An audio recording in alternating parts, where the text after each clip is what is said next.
Good morning, सुप्रभात। कैसे हैं आप सब? हमने पिछले वीडियो में कविता समय को प्रारंभ किया था। कवि श्री सियाराम शरण गुप्त ने अपनी रचना समय के द्वारा हम सबको समय का महत्व समझाया। इसके 3 अंतरे हम कर चुके हैं, अर्थात 3 पदों का अर्थ समझ चुके हैं। आइए कविता के अर्थ को समझते हैं। चौथा पद।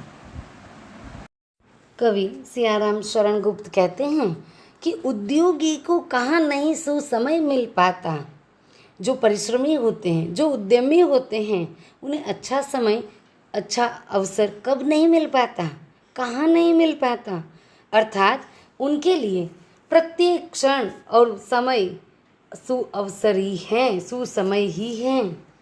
समय नष्ट कर नहीं सौख्य को ही भी पाता। कवि कहते हैं कि जो व्यक्ति समय को नष्ट करता है वह कभी भी सौख्य अर्थात सुख की प्राप्ति नहीं कर सकता है। आलस ही करा रहा ये सभी बहाने। आलस ही मनुष्य को बहाने बनाने के लिए मजबूर करता है। आलस्य प्रमादवश व्यक्ति कहता है आज करूँगा, कल करूँगा, अच्छा अवसर आएगा, अच्छा समय मिलेगा तब करूँगा। इस प्रकार अनेक बहाने बनाता है। लेकिन कवि कहते हैं जो करना है करो अभी, कल क्या हो जाने। जो करना है उसे आज और अभी कर लो, कल क्या होगा नहीं पता। कवि कबीरदास जी भी इसी तरह की बात कहते हैं। काल करे सो आज कर, आज करे सो अब, पल में प्रलय होगी बहुरी करेगो कब। कवि सियाराम शरण गुप्त भी यही बात कह रहे हैं। जो आज करना है उसे अभी कर डालो, कल के बहाने बनाकर काम को कल पर नहीं टालना चाहिए। कल क्या होगा कौन जानता है। समय का क्षण क्षण व्यतीत होता जाता है। तुच्छ कभी तुम नहीं एक पल को भी जानो, पल पल से बना हुआ जीवन ही मानो। कवि समय के महत्व को समझाते हुए कहते हैं कि तुच्छ अर्थात छोटा, क्षीण कभी भी एक पल को भी मत समझो, एक पल को भी कम मत आंको, छोटा मत समझो, छोटा समझ कर उसे व्यर्थ मत करो। पल पल से बना हुआ जीवन ही मानो। ये जीवन क्षण क्षण से मिलकर बना हुआ है। क्षण क्षण बीतने के साथ ही जीवन भी समाप्त होता जाता है।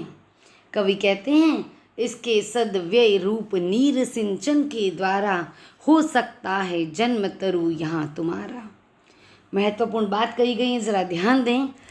सद्व्यय रूप, अच्छा व्यय करना, किसके द्वारा? नीर सिंचन, जल सींचने के द्वारा।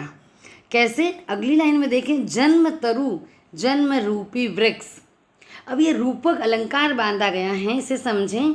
वृक्ष को सिंचन करने से ही वह पल्लवित और पुष्पित होता है।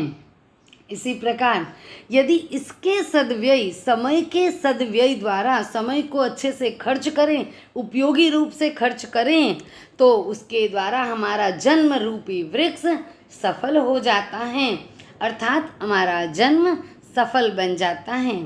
कवि सियाराम शरण गुप्त हमें प्रत्येक क्षण के सदुपयोग का महत्व समझा रहे हैं। वे कहते हैं आलस्य का त्याग कर व्यक्ति को अच्छे कार्य करना चाहिए।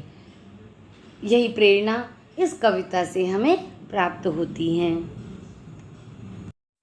कवि समझाते हैं कि ऐसा सुसमय भला और तुम कब पाओगे। अर्थात जो समय वर्तमान में है वही सुसमय है और इससे बड़ा अच्छा समय और तुम्हें कब और कहाँ मिलेगा।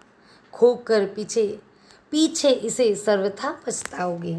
यदि वर्तमान को खो दिया तो बाद में पछताने के अतिरिक्त तुम्हारे पास कुछ नहीं बचेगा।